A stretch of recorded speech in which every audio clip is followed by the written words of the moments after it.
নমস্কার, আমি স্নেহা। শুরু করছি আজকের গুরুত্বপূর্ণ সংবাদ। প্রথমেই হেডলাইন্স। প্রাথমিকে নিয়োগে দুর্নীতি, কালীঘাটের কাকুর জামিন মামলার শুনানি শেষ, স্থগিত রায়দান। শেষ কালীঘাটের বৈঠক, কর্মসমিতিতে বিমান কল্যাণ মালা সহ 5 নতুন মুখ। পরপর 3 শোকজে সাসপেন্ড। কর্মসমিতির বৈঠকে তৈরি 3 কমিটি, শৃঙ্খলা রক্ষায় কঠোর তৃণমূল। হেমন্তর শপথে থাকছেন মমতা, মহারাষ্ট্রে কম বিপর্যয়, ইন্ডিয়া চালিকা শক্তি তৃণমূলী।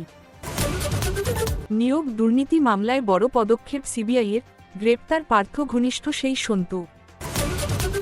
নৈহাটিতে বিপুল ভোটে জয়ী তৃণমূল প্রার্থী, মঙ্গলবারই বড়মার দরবারে মমতা। রাতারাতি কোটিপতি হওয়ার চেষ্টা, লটারির দোকানে হানা দুষ্কৃতীদের, তারপর সারাদিন মোবাইলে মগ্ন, মায়ের বকুনি খেয়ে অভিমানে আত্মঘাতী 9ম শ্রেণীর ছাত্রী।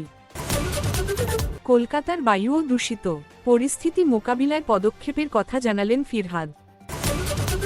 শীতের আমেজের মাঝেই বৃষ্টির পূর্বাভাস, সপ্তাহান্তে ভিজতে পারে উপকূলীয় জেলা, জানালো হাওয়া অফিস।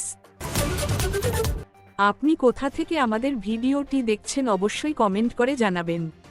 প্রতিদিন সঠিক খবর শোনার জন্য বাংলা নিউজ টাইম চ্যানেলটি সাবস্ক্রাইব করুন। আসছি বিস্তারিত খবরে। প্রাথমিকে নিয়োগে দুর্নীতি মামলায় সুজয় কৃষ্ণ ভদ্র অর্থাৎ কালীঘাটের কাকুকে গ্রেপ্তার করেছিল ইডি। সেই মামলার প্রেক্ষিতে জামিনের আবেদন জানিয়ে কলকাতা হাইকোর্টের দ্বারস্থ হয়েছিলেন তিনি। সোমবার জামিন মামলায় শুনানি শেষ হল, তবে রায়দান স্থগিত রেখেছেন বিচারপতি শুভ্রা ঘোষ। মিলবে কি জামিন, সেদিকে তাকিয়ে সকলে। আদালত সূত্রে খবর, রাহুল বেরা নামক এক সিভিক ভলান্টিয়ারের সঙ্গে কথোপকথনের রেকর্ডিংয়ের সূত্র ধরে গত বছর 30 মে গ্রেপ্তার হয়েছিলেন সুজয় কৃষ্ণ ভদ্র। আগে তার জামিন মামলার শুনানি চলছিল বিচারপতি তীর্থঙ্কর ঘোষের এজলাসে। পরে এই মামলার বিচার বিভাগীয় বিষয়ে বদল হওয়ায় মামলা আসে বিচারপতি শুভ্রা ঘোষের এজলাসে। এদিন ফের জামিনের আর্জি জানানো হয়। সুজয় কৃষ্ণের জামিনের বিরোধিতা করে ইডি। আদালতে ইডির দাবি, এই মামলায় এখনও নতুন নতুন তথ্য পাওয়া যাচ্ছে। তদন্তে নেমে সুজয় কৃষ্ণ ভদ্রের বাড়িতে তল্লাশি চালিয়ে উদ্ধার হয়েছিল বেশ কিছু গুরুত্বপূর্ণ কাগজপত্র। এমনকি এক সিভিক ভলান্টিয়ারের সঙ্গে তার কথোপকথনের অডিও রেকর্ডিং হাতে পান ইডি আধিকারিকরা। পরে ফরেন্সিকেও কণ্ঠস্বর মিলে যায়। এদিন একটি রিটেন নোট জমা দেওয়া হয়েছে আদালতে। শেষ কালীঘাটের কর্মসমিতির বৈঠক, বেরিয়ে দলের তরফে চন্দ্রিমা ভট্টাচার্য সংবাদ মাধ্যমের মুখোমুখি হন। জানান, উপনির্বাচনের ফলের জন্য রাজ্যবাসীকে মুখ্যমন্ত্রী শুভেচ্ছা জানিয়েছেন, সকলের পাশে থাকার বার্তা দিয়েছেন। এরপরই দলের কর্মসমিতির নতুন 5 সদস্যদের নাম ঘোষণা করেন চন্দ্রিমা। এছাড়া জানান, মোট 3টি কমিটি তৈরি করা হয়েছে, তাতে কারা থাকছেন তাদের নামও জানালেন তিনি। বৈঠকের সিদ্ধান্ত অনুযায়ী নতুন মুখপাত্রদের নামও জানালেন চন্দ্রিমা। কর্মসমিতির বৈঠকে দলের রদবদল হতে পারে তা আগেই শোনা যাচ্ছিল। কে কে বাদ পড়বেন, কার হাতেই যা দেওয়া হবে নতুন দায়িত্ব, তা নিয়ে জল্পনাও চলছিল। এদিনের বৈঠক শেষ হতেই চন্দ্রিমা ভট্টাচার্য দিলেন রদবদলের তথ্য। জানা যাচ্ছে, কর্মসমিতির সদস্য হচ্ছেন আরও 5 জন। তারা হলেন বিমান বন্দ্যোপাধ্যায়, কল্যাণ বন্দ্যোপাধ্যায়, মালা রায়, মানস ভূঁইয়া, জাভেদ খান। সংবাদমাধ্যমের সামনে যারা তৃণমূলের হয়ে বক্তব্য রাখবেন, এদিন তাদের নামও ঘোষণা করেছেন চন্দ্রিমা ভট্টাচার্য। জানিয়েছে, অর্থ সংক্রান্ত বিষয়ে বলবেন অমিত মিত্র, চন্দ্রিমা ভট্টাচার্য। শিল্পের ক্ষেত্রে শশী পাজা, পার্থ ভৌমিক। উত্তরবঙ্গের যে কোনো ইস্যুতে বলবেন গৌতম দেব, উদয়ন গুহ, প্রকাশ চিক বড়াই। ঝাড়গ্রাম সংক্রান্ত বিষয়ে বলবেন বীরবাহা হাসদা। চা বাগান সংক্রান্ত ইস্যুতে বলবেন মলয় ঘটক। শৃঙ্খলা রক্ষায় আরও কঠোর হল তৃণমূল। রাজ্যের শাসক দলের তরফে 3টি কমিটি গঠিত হল। সোমবার দলের জাতীয় কর্মসমিতির বৈঠকের পর সাংবাদিকদের মুখোমুখি হয়ে দলের অন্যতম মুখপাত্র চন্দ্রিমা ভট্টাচার্য জানালেন, শৃঙ্খলা রক্ষায় 3টি কমিটি তৈরি করা হল। একটি সংসদীয়, একটি পরিষদীয় এবং দলীয় স্তরে। কোনো সদস্যের বিরুদ্ধে কোনো অভিযোগ উঠলে তাকে শোকজ নোটিশ দেওয়া হলে জবাব দিতেই হবে। অন্যথায় পরপর 3টি শোকজ নোটিশে ওই সদস্যকে দল থেকে সাসপেন্ড করা হবে। সোমবার কালীঘাটে কর্মসমিতির বৈঠক শেষে সাংবাদিকদের মুখোমুখি হন চন্দ্রিমা ভট্টাচার্য। তিনি জানিয়েছেন, শৃঙ্খলা রক্ষায় 3টি আলাদা কমিটি তৈরি করা হল। সংসদীয় শৃঙ্খলা রক্ষা কমিটির সদস্য সংখ্যা 5। তারা হলেন সুদীপ বন্দ্যোপাধ্যায়, ডেরেক ও ব্রাইন, কাকলি ঘোষ দস্তিদার, কল্যাণ বন্দ্যোপাধ্যায়, নাদিমুল হক। বিধানসভায় শৃঙ্খলারক্ষা কমিটির 6 সদস্য: শোভনদেব চট্টোপাধ্যায়, নির্মল ঘোষ, অরূপ বিশ্বাস, ফিরহাদ হাকিম, চন্দ্রিমা ভট্টাচার্য, দেবাশিস কুমার। দলীয় শৃঙ্খলারক্ষা কমিটির 5 সদস্য: সুব্রত বক্সি, অরূপ বিশ্বাস, ফিরহাদ হাকিম, সুজিত বসু, চন্দ্রিমা ভট্টাচার্য। এই কমিটির কথা ঘোষণা করে চন্দ্রিমা ভট্টাচার্য জানিয়েছেন, দল সিদ্ধান্ত নিয়েছে এখন থেকে দলের কেউ যখন তখন যা খুশি মন্তব্য করতে পারবেন না। কাউকে 3 বার শোকজের পর সাসপেন্ড করা হবে। অতীতে বিভিন্ন ইস্যুতে দলের নেতা, মন্ত্রী, সাংসদরা বেফাঁস মন্তব্য করে বিতর্ক বাড়িয়েছেন। আর.জি.কর আবহে চিকিৎসকদের উদ্দেশ্যে শাসক দলের নানাজনের নানা মন্তব্য উঠে এসেছে শিরোনামে। সমালোচনাও কম হয়নি। সেসব রুখে দলের ভাবমূর্তি স্বচ্ছ রাখতে এবার শৃঙ্খলায় আরও জোর দিলেন মমতা বন্দ্যোপাধ্যায়। 2026-এ বিধানসভা ভোটে দলের পারফরমেন্স অক্ষুণ্ণ রাখতে এমনই রদবদল করা হলো।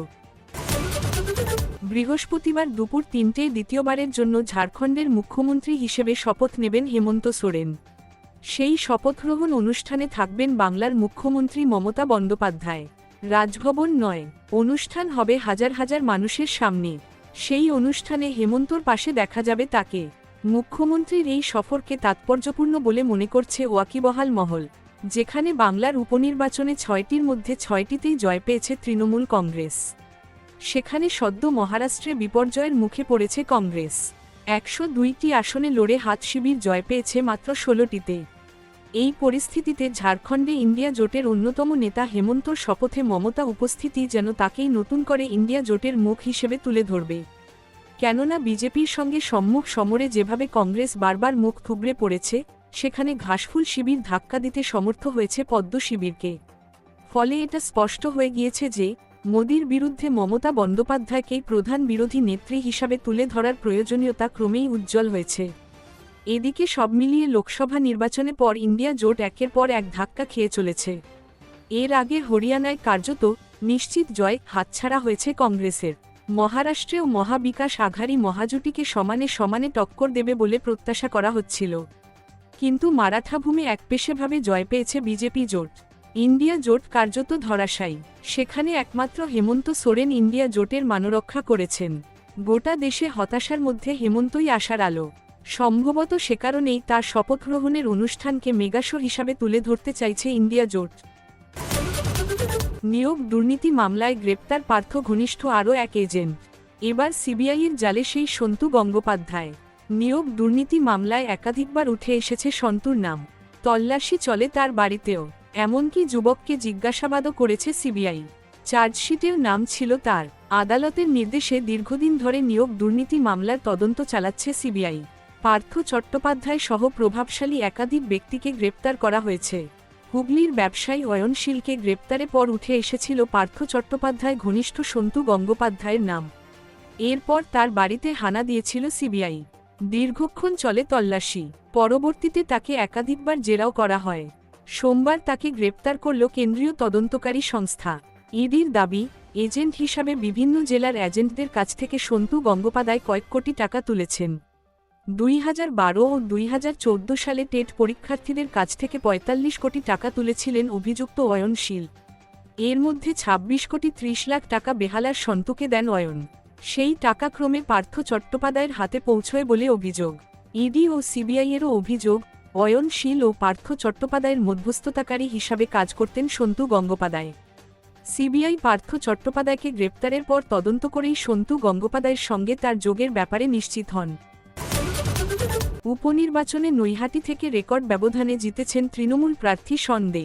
আর তারপরই নৈহাটির বড়মা দরবারে যাচ্ছেন মুখ্যমন্ত্রী মমতা বন্দ্যোপাধ্যায়। সূত্রের খবর, মঙ্গলবার তিনি বড়মার মন্দিরে পুজো দেবেন।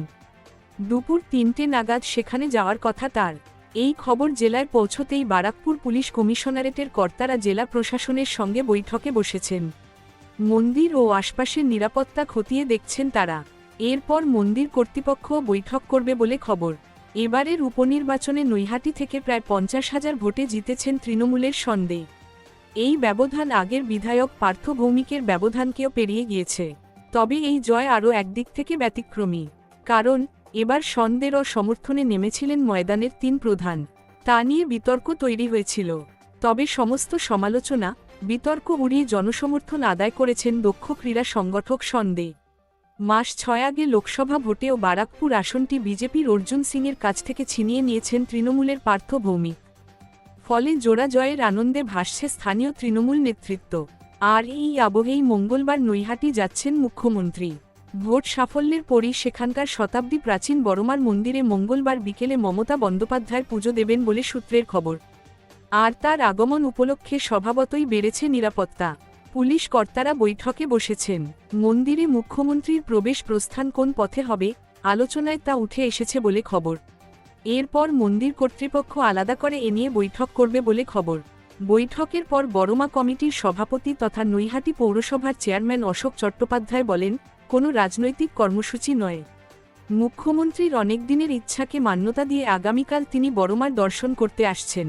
তাই মুখ্যমন্ত্রীর নিরাপত্তা বিষয়ক আলোচনা করা হলো। রাতারাতি কোটিপতি হওয়ার চেষ্টা। গভীর রাতে দোকানে ঢুকে সমস্ত লটারির টিকিট নিয়ে চম্পট দিল একদল যুবক। সাত সকালে দোকান খুলে মাথায় হাত ব্যবসায়ীর। ঘটনাকে কেন্দ্র করে ব্যাপক চাঞ্চল্য অন্ডালের উখড়ায়। পুলিশ সূত্রে জানা গিয়েছে, অন্ডাল থানার উখড়া বাজারে শেখ করিমের একটি লটারির দোকান রয়েছে। রবিবার রাতে দোকান বন্ধ করে বাড়ি ফেরেন তিনি। সোমবার সকালে দোকান খুলতেই দেখেন অ্যাসবেস্টসের ছাদ কাটা। ভিতরে থাকা কাচের বাক্সে রাখা সব লটারি টিকিট উধাও। ক্যাশ বক্সে থাকা কয়েক হাজার টাকাও নেই। এখানেই শেষ নয়, পাশের একটি কাঠের গোডাউনেও দুষ্কৃতীরা ঢোকে। সেখানে অবশ্য টাকা না থাকায় খালি হাতেই বেরিয়ে যায়। এই ঘটনা জানাজানি হতেই চরম চাঞ্চল্য ছড়ায় গোটা বাজার জুড়ে। খবর পেয়ে পৌঁছয় উখড়া ফাঁড়ির পুলিশ। লটারি ব্যবসায়ী শেখ করিম বলেন, কয়েকদিন আগেও পাশের একটি দোকানে চুরির ঘটনা ঘটেছিল। এবার আমার দোকানে চুরি করল দুষ্কৃতীরা। সব চলে গেল আমার। চরম আতঙ্কের মধ্যে রয়েছি। কিছু ব্যবস্থা করুক পুলিশ। পাশের এক ব্যবসায়ী বিশ্বনাথ কর দাবি করেন, আমার অ্যাসবেস্টারের ছাদও কেটেছিল দুষ্কৃতীরা। শুধু কাত দেখতে পেয়ে পালিয়ে যায়। তবে নিরাপত্তা বাড়ানোর দাবি করছি আমরা। তদন্ত শুরু করেছে পুলিশ। অভিযুক্তদের খোঁজে এলাকার সিসিটিভি ফুটেজ খতিয়ে দেখা হচ্ছে। রাতে খেতে বসেও মোবাইল দেখছিল মেয়ে। এ নিয়ে বকা দিয়েছিলেন মা। অভিমান করে না খেয়েই ঘরে গিয়ে শুয়ে পড়েছিল বছর 15-র কিশোরী। পরের দিন সকালে আবাসনের নিচ থেকে উদ্ধার হলো সেই ছাত্রীর দেহ। প্রাথমিক অনুমান, আবাসনের ছাদ থেকে ঝাঁপ দিয়ে আত্মঘাতী হয়েছে সে। সোমবার সকালে নিউ বারাকপুর থানার SN ব্যানার্জি রোডের মর্মান্তিক এই ঘটনায় শোকের ছায়া এলাকায়। স্থানীয় ও পুলিশ সূত্রের জানা গিয়েছে, নিউ বারাকপুরের ওই আবাসনের বাসিন্দা নবম শ্রেণীর ছাত্রী। তার স্কুলে বার্ষিক পরীক্ষার শুরু হবে আর কয়েকদিন পর। রবিবার রাতে সে খেতে বসেও মোবাইল ফোন দেখা নিয়ে মায়ের কাছে বকুনি খেতে হয়েছিল ছাত্রীকে। রাতের খাবার না খেয়ে সে নিজের ঘরে শুতে চলে গিয়েছিল। অন্যান্য দিনের মতো সোমবার সকালেও তার বাবা কাজে চলে গিয়েছিলেন। দাদা গিয়েছিল পড়তে। কিন্তু সকালেও মনে চাপা অভিমান ছিল কিশোরীর। প্রতিবেশীদের অনুমান, মা যখন সংসারের কাছে ব্যস্ত, সেই সুযোগে কিশোরী 5তলা ফ্ল্যাটের ছাদে উঠে ঝাঁপ দেয়। প্রতিবেশী সুতপা হালদার বলেন, ওরা ফ্ল্যাট কিনে এলাকায় কয়েক বছর হলো এসেছে। মেয়েকে মা স্কুলে নিয়ে যেত দেখতাম। এদিন সকালে ভারী কিছু পড়ার মতো বিকট আওয়াজ পেয়ে আমার স্বামী বেরিয়ে গিয়ে এমন একটা দৃশ্য দেখতে পান। পথচলতি মানুষ ও স্থানীয়রা রক্তাক্ত অবস্থায় কিশোরীকে রাস্তায় পড়ে থাকতে দেখে জড়ো হয়ে যান। শোরগোল পড়ে যায় সেখানে। সেই চিৎকার চেঁচামেচি শুনেই কিশোরীর মা ঘর থেকে বেরিয়ে এসে মেয়েকে রক্তাক্ত অবস্থায় উদ্ধার করেন। তড়িঘড়ি ছাত্রীকে নিয়ে যাওয়া হয় বারাসত সরকারি মেডিকেল কলেজ হাসপাতালে, কিন্তু চিকিৎসকরা তাকে মৃত বলে ঘোষণা করেন। খবর পেয়ে নিউ বারাকপুর থানার পুলিশ ঘটনাস্থলে পৌঁছে প্রত্যক্ষদর্শীদের জিজ্ঞাসাবাদ করে তদন্ত শুরু করেছে। বোনের মৃত্যুর খবর পেয়ে হাসপাতালে যান তার দাদা। তিনি জানান, পেটে ব্যথার কথা জানিয়ে বোন এদিন স্কুলে যায়নি। রাতে এমন কিছু হয়নি, তাই এত বড় পদক্ষেপ নিয়ে নেবে ভাবতেই পারছি না। বায়ু দূষণে নাজেহাল দিল্লিবাসী। পরিস্থিতি অত্যন্ত জটিল। তিলোত্তমার বাতাসও দূষিত, একথা স্বীকার করে নিলেন কলকাতার মেয়র ফিরহাদ হাকিম। তবে তার দাবি, দিল্লি এবং মুম্বইয়ের তুলনায় কলকাতায় পরিস্থিতি অনেকটা ভালো। এদিন ফিরহাদ হাকিম বলেন, কলকাতায় দূষণের মূল কারণ গাড়ি থেকে বেরোনো কালো ধোঁয়া। অনেক জায়গায় আবার নির্মাণের কাজ থেকে ধুলো এসে বাতাসে মেশে। কলকাতা পৌর সংস্থার পক্ষ থেকে অনেকবার বলার পরও বিল্ডিং নির্মাণ করার সময় কাপড় দিয়ে ঢাকার বিষয় অমান্য করা হচ্ছে বলেও অভিযোগ করেন তিনি। এদিন ফিরহাদ জানান, দূষণ কমাতে পদক্ষেপ করা হচ্ছে।